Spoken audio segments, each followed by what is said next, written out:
Bismillahirrahmanirrahim. Wassalatu wassalamu ala Sayyidina Muhammad Abdullah wa ala alihi wa sahbihi wa man wala la hawla wa la quwwata illa billah. Qala al-musannif rahimahullahu ta'ala wa nafa'ana wa bi ulumihi wa amatana bi asraha wa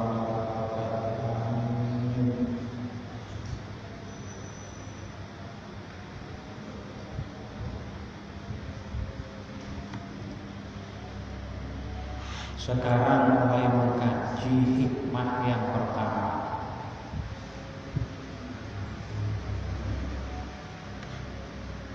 Bismillahirrahmanirrahim. Min alamatil i'timadi 'alal amal nuqsanur raja'i inda wujuduz zalal. Kula maknani Jawa dhisik. Makin hukum wonten arti bahasa Indonesia. Al hikmatul ula utawi hikmah kang pertama.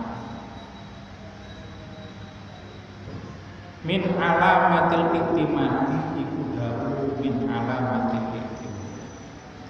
Min alamatil iktimadi iku tetep setengah saking tanda-tandane tetangga.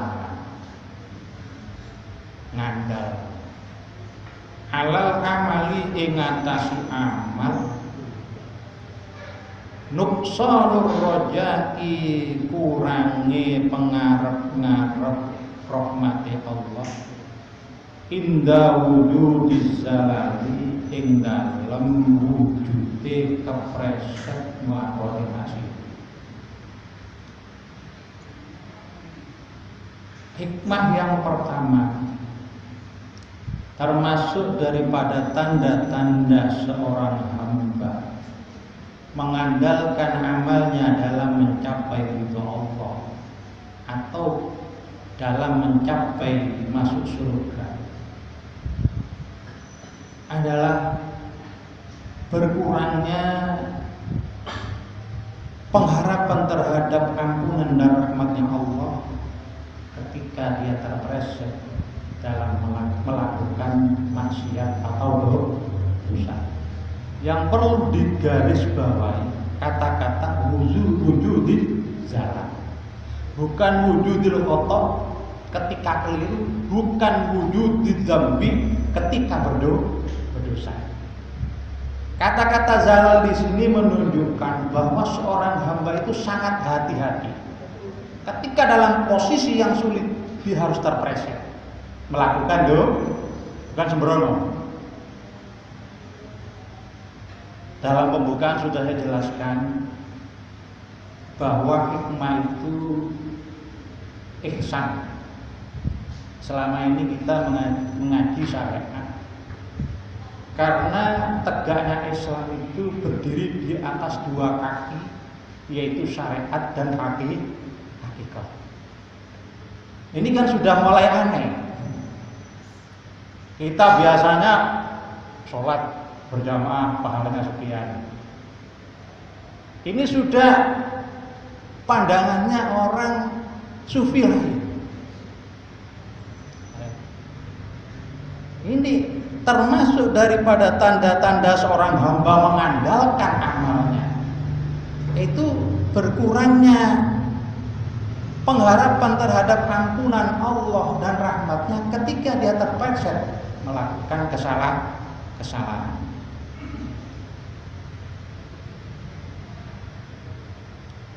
Apakah orang yang mengandalkan amal itu dalam syariat itu terpuji atau jelek? Menurut syariat tidak apa.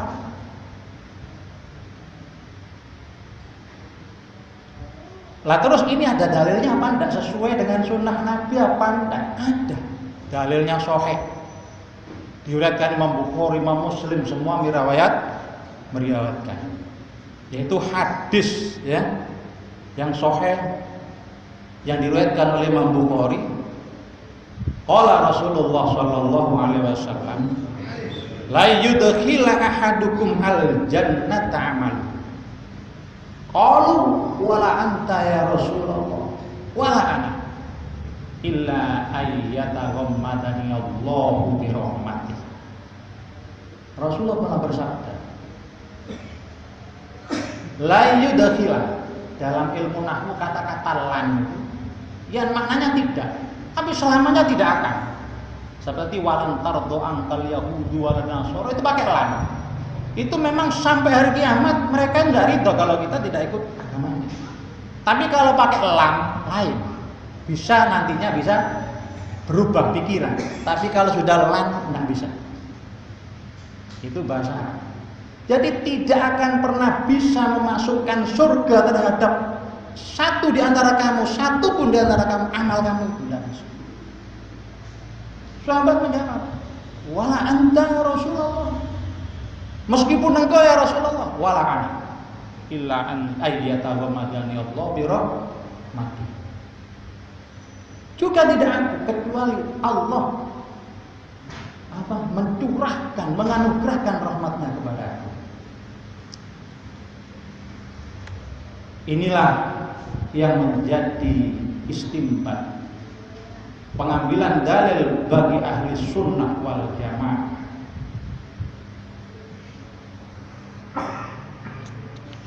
Bahwa apa yang dikatakan dalam Jauharut Tauhid, fa yusibna fa bimahdil fadli, maka jika Allah itu memberi pahala kepada kita, maka itu murni karena kefadlan Allah. Wa yu'adzibna fa bimahdil adli, tapi jika Allah itu mengadab kita, itu murni karena keadilan Allah. Kitab hikam ini kita harus memandang dari 3 dimensi. Karena kitab hikam ini satu, membawa kita untuk mengesahkan Allah, tauhidnya luar biasa. Satu, ini kan sudah tauhid, bahwa amal kita tidak akan bisa memasukkan kita kepada surga, kecuali kata Rasulullah kita mendapat rahmatnya Allah. Jangan tergoda setan, tergoda amal, nanti ada. Ya. Satu, kita harus memandang dari segi tauhid. 2 hikam ini yang ditekankan adab, akhlak kita, etika kita dalam beribadah kepada Allah. Nomor 3, as-suluk. Ya. Suluk untuk meningkatkan kualitas kehambaan kita terhadap Allah.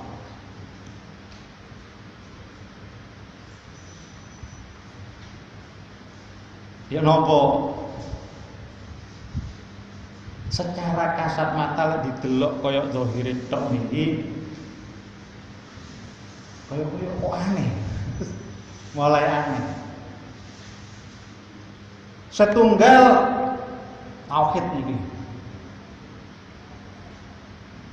dubi jenengan angen-angen dawuh Allah wonten Al-Qur'an. Waktu niku ada sebagian sahabat Ansor dari golongan orang-orang Arabi mendatangi Rasulullah.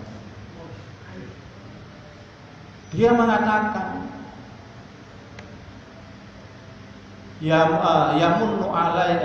yamunnuna alaika islamahu qul la tamunnu alayya islamakum balillahu yamunnu an hadakum lil iman.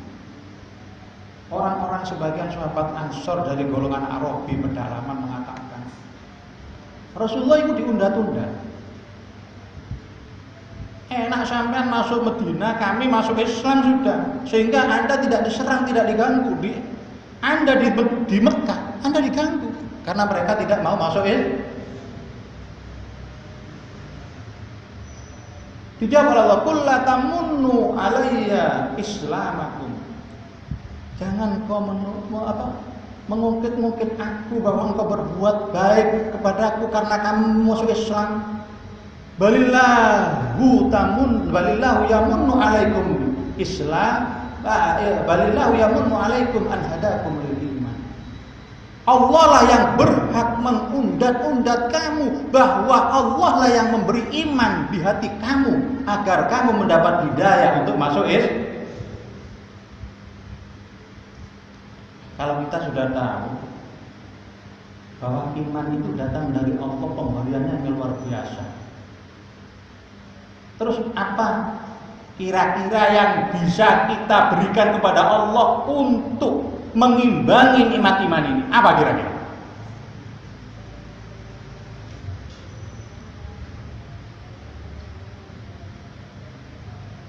Di Quran dijelaskan, andaikan orang-orang kafir itu mati, dia tetap dalam kekafirannya. Innal ladzina kafaru wa matu wa hum kuffarun. Mereka sama-sama kafir. Dia nanti di akhirat mengatakan, kembalikan aku ke bumi. Sebentar saja akan masuk Islam mengucapkan syahadat. Ditolak oleh Allah, meskipun kamu membayar sepenuh bumi ini emas. Siapa mempunyai kekayaan memenuhi bumi emas? Innal ladzina kafaru wa matu wa hum kuffarun fala yuqbala min ahadihim milkul ardi walau iftada. Barang siapa mati dalam kekafiran, tidak diberi iman oleh Allah, ketika di akhirat nanti mau hidup lagi, minta hidup lagi, mau membayar emas sepenuh bumi, ditolak oleh Allah. Allah tidak butuh dunia. Paham ya? Terus kita dengan keimanan itu diberi taufik oleh Allah, diberi kekuatan untuk bisa beribadah, butuh syukur lagi. Lihat berapa banyak orang yang seperti kita, kuat fisiknya, kadang kekayaannya lebih dari kita, tidak mampu melaksanakan sholat, tidak mampu melaksanakan berjamaah, tidak mampu untuk mengaji. Siapakah yang menggerakkan hati kita untuk bisa kumpul di masjid ini? Siapa? Sudah proses waktu pemberian iman saja sudah tidak mampu kita mengimbangi pemberian Allah, tidak mampu. Maka ketika kita berinteraksi dengan Allah, jangan disamakan. Allah itu Tuhan kita, jangan disamakan dengan interaksi sesama manusia. Mungkin kula kali sampean mikir, aku nglakoni iki oleh ganjaran sampeyan teko Allah. Aku kudu diganjar, aku kudu oleh swarga, dihitung-hitung gitu. Ini sudah secara etika kita sangat kurang ajar. Ya toh? Coba. Kalau sampean sesama manusia, sama saya dengan ustadz ini, saya kasih uang, saya beli rumah, saya pantas kan menuntut ya, karena beliau tidak pernah memberi saya, tidak memberi nyawa saya, tidak memberi iman saya. Maka ketika saya kasih uang biasa 1 juta, Pak, mana rumah Anda? Serahkan kepada saya. Terus apakah Anda kepada Allah semacam ini? Ya Allah, saya sudah berjamaah, saya sudah sholat, saya gini, tolong surga kasihkan saya. Apa pantas? Coba. Terus kalau Allah adil, apakah sholat kita itu kalau diteliti betul sudah khusyuk, makanan kita sudah benar-benar baik? Kalau orang sudah tahu begini, man arafa nafsahu arafa rabb, bahwa barang siapa tahu dirinya itu siapa, hamba yang lemah, maka dia akan tahu Tuhannya. Timbullah ucapan la haula wala quwwata illa billahil aliyil azim. Ini kita kan nggak pernah mempunyai perasaan semacam ini. Ini bukan menyuruh tidak beramal. Berapa banyak para orang sufi seperti Robi Al-Adawi itu kalau bermunajat kepada Allah, ya Allah, aku tidak menyembah kamu ketika aku menyembah kamu, beribadah kepada kamu karena aku ingin masuk surga, enggak. Dan aku tidak beribadah kepadamu ketika aku beribadah karena aku takut kepada nerakamu. Tidak.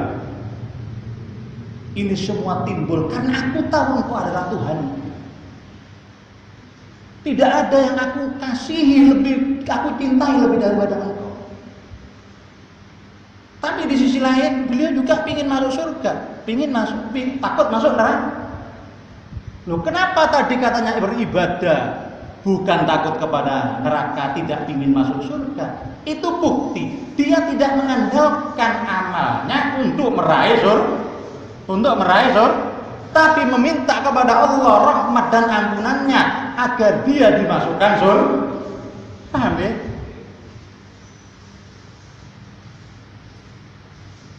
Jadi beliau minta tapi tidak dihargai dengan ibadahnya murni karena cintanya kepada Allah, karena dia tahu seorang hamba.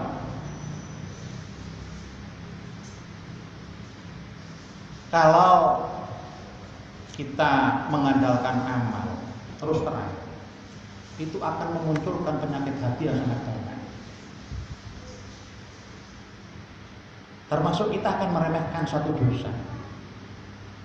Coba sampean, kalau sekarang ya betul, ngaji itu betul. Barang siapa sholat 5 waktu, sholat itu akan menghapus dosanya dari pagi hari sholat zuhur, menghapus dosanya dari subuh sampai zuhur. Terus kan begitu ya.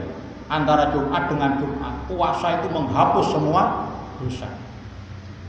Loh, kalau kita berpikiran mengandalkan amal kita, maka kita akan kalkulasi. Oh, saiki aku dosa sakmene.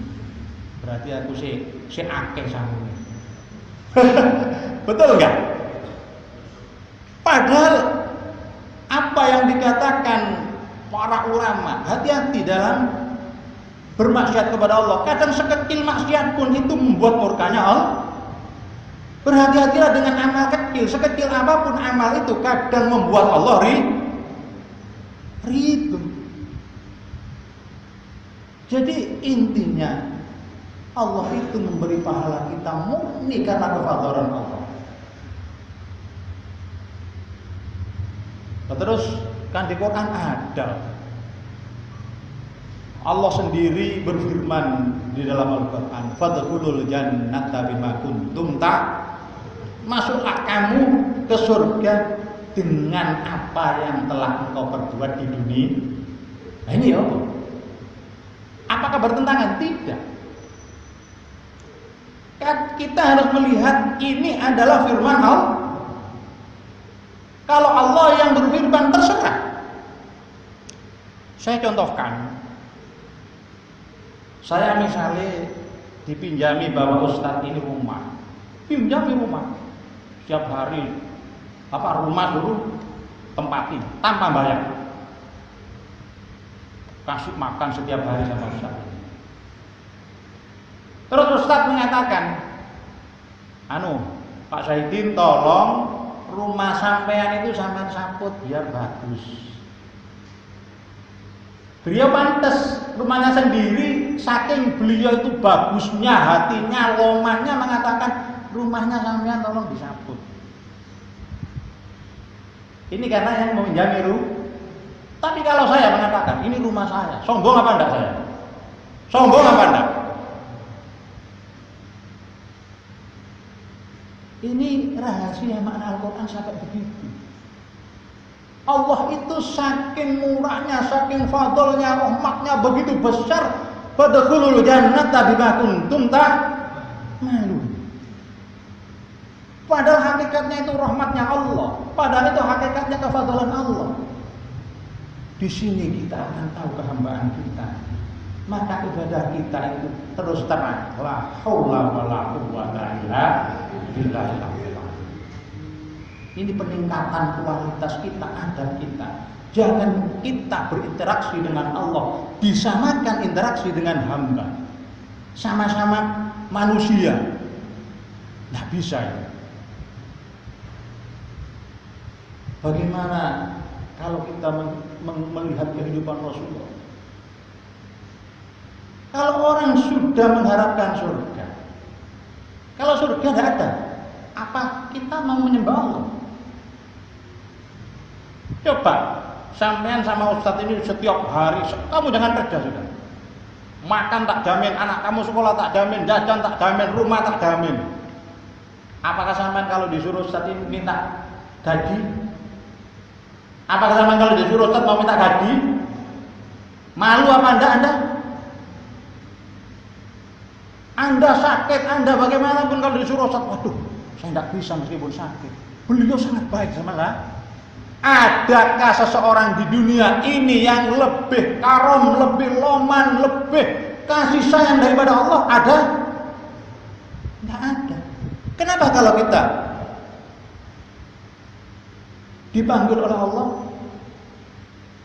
kok berat hati kita? Maka inti daripada kritikan kita sudah jelas. Wa ma khalaqtul jinna wal insa illa liya'budun. Jadi semua itu untuk menghamba kepada Allah. Di sini kita tahu hati kita ini selama ini salah.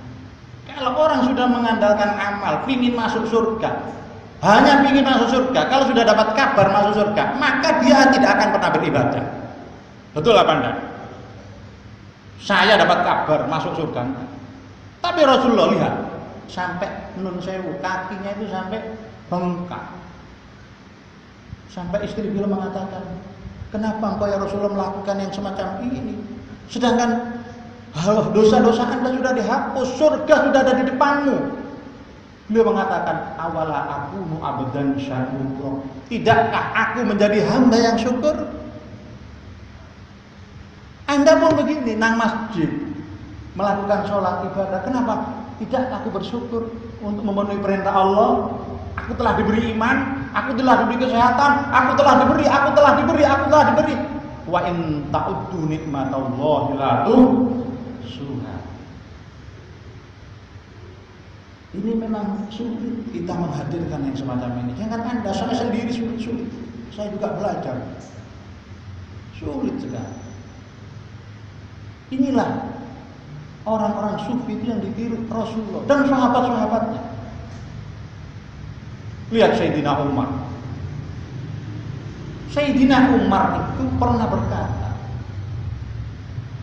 "Lau nada munadin fi mahsyar ya ahlal mashhar, udkhulul jannata illa wahidan. Fa'akhafu an akuna dzalikal wahid." Kata Sayyidina Umar, andaikan besok di akhirat di padang mahsyar ketika manusia dikumpulkan ada seruan dari malaikat, wahai penduduk mahsyar, masuklah kalian semua ke surga kecuali satu ke neraka. Maka aku takut bahwa yang satu itu adalah aku. Bagaimana amalnya Sayyidina Umar? Anda tahu? Bagaimana keadilan Sayyidina Umar? Anda tahu? Apakah dia mengandalkan amalnya? Enggak. Takutnya tetap. Tapi harapannya kepada Allah juga luar biasa. Walau nada munadin fil mahsyar ya ahlal mahsyar udkhulud nar illa wahidan. Farajautu an akuna dzalikal wahid. Wahai penduduk mahsyar, masuklah kamu semua ke neraka kecuali satu, kata Sayyidina Umar. Maka aku berharap bahwa yang satu itu adalah aku. Inilah yang ditiru para ahli sufi. Pantaskah kita mengatakan mereka itu sesat? Atau justru kita yang selama ini kan sesat? Bahaya, orang terlalu mengandalkan amal itu bahaya. Itu terus bisa menimbulkan sifat sombong, meremehkan orang lain. Sehingga kita kalau sudah punya perasaan begini ketika ada tetangga kita yang tidak mau berjamaah, tidak mau ke masjid, maka pandangan kita secara syariat ingin mengajak beliau masuk tapi hati kita tetap berharap rahmatnya Allah. Kita mengajaknya timbul dari rasa kasih sayang. Paham ya? Karena apa? Kalau kita memandang secara syariat saja, dia dekat masjid, tidak mau ke masjid, maka hati kita akan marah. Tidak seperti saya. Kita akan melalai. Kita akan lalai bahwa semua itu adalah kekuatan dari Allah. Maka orang sufi itu ketika mengajak orang-orang untuk berbuat baik, itu bukan karena timbul dari rasa benci, karena rasa sakit kasih sayang. La yu'minu ahadukum hatta yuhibbu ma yuhibbu li nafsihi. Tidak iman seseorang itu sempurna iman seseorang sehingga dia mencintai sesuatu yang dicintai sebagaimana mencintai apa yang ada di saudaranya. Itu bukan orang muslim saja. Kita ketemu orang yang non muslim, kita ingin dia mendapat hidayah. Jadi kalau kita mengajak nggak marah. Selama ini kan kita menghubungi seorang karena melihat kita.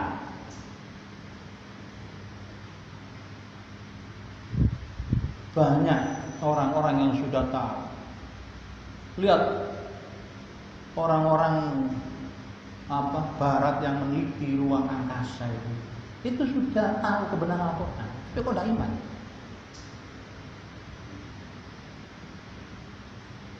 Kan di Quran sampai awalam yarul ladzina kafaru annas samawati wal ardi kanata ratqan fafataknahuma. Itu teori seorang Big Bang. Fafatakna. Apakah tidak tahu orang-orang kafir itu bahwa langit dan bumi itu berupa gelondongan, satu gelondongan dari wungkul, fafatakna, maka aku pecahkan. Itu terbukti teori Big Bang bahwa selama ini ruang-ruang angkasa itu selalu bergerak semakin ngilang ngoten iki. Itu yang kita awalam yarul ladina kafaru. Karena yang neliti ini rata-rata orang Amerika, orang Eropa. Lu kita tidak pernah meneliti kok iso iman. Siapa yang memberi? Lihat sahabatnya Rasulullah itu tidak pernah lihat ruang angkasa, tapi walamma ra'al mu'minuna al-ahzaba qalu hadza ma wa'adana Allah wa rasuluhu wa sadaqallahu wa rasuluhu wa ma zadhum illa imanan wa taslima. Ketika orang-orang mukmin di perang Khandaq itu melihat musuh berjajar di depan, membawa panah, membawa pedang, kekuatan lebih besar. Walamma ra'al ahzaba qalu hadza ma wa'adana Allah wa rasuluhu. Inilah janji Allah dan Rasulnya telah datang. Ketemu musuh imannya tambah kuat, taslimnya kepada Allah tambah semakin. Kita di sini sudah dapat ilmu bahwa bermuamalah dengan Allah itu jangan disamakan dengan kita bermuamalah dengan sesama manusia. Enggak sopan. Pemberian Allah itu kepada kita mau. Dengan apa kita? Sampai kadang kita itu orang ginjalnya satu aja, nyuruh dokter itu berapa miliar. Sampai pernah minta ginjal sama Allah? Sampai pernah? Kan ada diceritakan Bani Israil Rasulullah itu pernah pada satu hadis. Ada orang Bani Israil yang tak pernah maksiat beribadah, ketika mati menuntut Allah, ya Allah hisab saya dengan amal saya satu kejap pun tidak pernah bermaksiat kepada Anda. Dihisab betul sama Allah. Ya wes, sekarang kamu coba tak hisab mata kamu itu, nikmat yang nempel di mata kamu itu, apa benar ibadahmu itu akan mengungguli nikmatku yang ada di matamu saja? Ditimbang oleh Allah, tidak terpenuhi. Loh, terus kita mau totalan. Makanya orang yang sudah punya perasaan begitu seperti Kiai Hamid, seperti tidak pernah merasa berbaik diri, tidak pernah menyombongkan diri, tidak pernah merasa ujub lebih baik dari lain, tidak pernah. Karena apa? Semua itu milik Allah. Jadi kita harus meningkatkan kualitas amal kita, bahwa jangan sekali-sekali bilang menghitung-hitung pahala kita. Terlalu banyak kekurangan kita dalam beramal. Maka Rasulullah dalam doanya itu lihat, Allahumma hadzal du'a wa 'alaikal ijabah wa hadzal juhdu wa ilaika tuklan fa inna lillahi wa inna ilaihi. Ya Allah, ini dariku cuma doa, permintaan. Wa 'alaikal ijabah, engkaulah yang berhak untuk mengijabahi. Wa hadzal judu, ini adalah pengerahan kemampuan yang apa yang saya lakukan. Wa alaika tuklan, dan aku selalu bersandar kepada engkau. Wa inna lillahi wa inna ilaihi.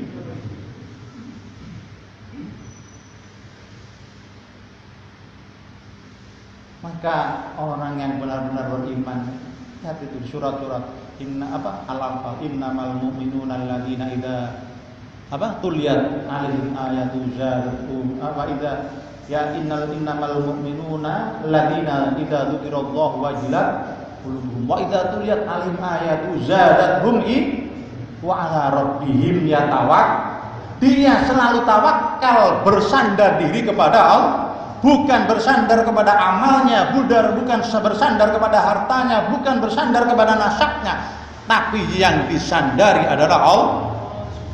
Makanya orang sini, orang yang semacam ini sudah sulit, setan mau goda sulit. Tapi kalau kita mengandalkan amalnya, jadi keroyokan oleh setan. Kamu lebih baik dari si fulan, jelas kamu masuk surga.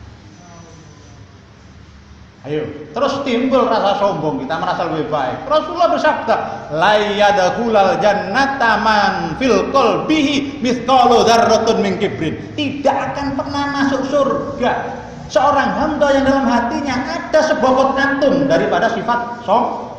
Siapa yang bisa menghilangkan sifat sombong? Seberat atom. Di situ kita berserah diri kepada Allah. Kita bermunajat kepada Allah, menangis kepada Allah, bahwa kita tidak akan mampu memenuhi hak-haknya Allah. Maka ada ketika seorang sufi meninggal, itu ada temannya bermimpi. Seorang sufi besar meninggal. Dikatakan, dalam mimpi bertemu, gimana kabar kamu? Engkau kan telah mati, bagaimana engkau menghadap Allah? Dia mengatakan, ketika aku menghadap Allah, Allah bertanya, dengan apa engkau datang kepadaku? Dia mengatakan, saya tidak membawa apa-apa ya Allah. Aku seorang hamba, tidak memiliki apa-apa. Aku datang kepadamu tidak membawa apa sedikit pun, tapi aku datang kepadamu dengan mengharap ampunan dan rahmat-Mu. Lihat ini, betapa mulia. Betapa mulia. Ini namanya suluk. Ya, meningkatkan kualitas ibadah kita. Karena memang penyakit hati itu harus dihilangkan. Ya mudah-mudahan kita semua dapat taufik bisa melaksanakan macam itu ya. Nah itu tulisan itu dikumpulkan nanti. Ya, jangan Anda nanti sembarangan naruh ya, dan dengan kelompok akan diamkan. Ya. Jadi nanti kalau setan menggoda Anda, jangan dikira, meskipun salah kamu tidak apa-apa. Kata-kata zalal itu sudah berhati-hati lain dengan orang mengatakan, wis saja tetap berharap pada Allah, setiap hari berzina, setiap hari tidak sholat, lain itu ngawur itu. Ya, Allah sudah berfirman, wa rahmati wasi'at kullasyai. Rahmatku itu akan memenuhi segala sesuatu, kena semua. Tapi fasa'atubuha lil ladzina yattaqun. Aku akan memberikan rahmatku itu kepada orang yang tak. Makanya Allah Bismillahirrahmanirrahim. Ar-Rahman itu yang memberikan rahmat di dunia dan akhir. Dunia itu semua dapat rahmatnya Allah, yang akhir semua Rahman itu menyeluruh. Tapi ketika di akhirat Ar-Rahim, karena di akhirat keadilan Allah akan ditegakkan, maka Ar-Rahim itu akan memberi rahmat kepada orang yang takwa dan beriman. Fasa'atubuha lil ladzina yattaqun. Inilah pelajaran dari Syekh Ahmad Ibn Athaillah. Kitab ini memang ilham. Enggak ada bismillah dan alhamdulillah, langsung hikmah keluar. Sesuai, tidak bertentangan. Tidak bertentangan dengan Al-Quran, tidak bertentangan dengan hadis Rasul. Lihat para sahabat itu takutnya kepada Allah bagaimana.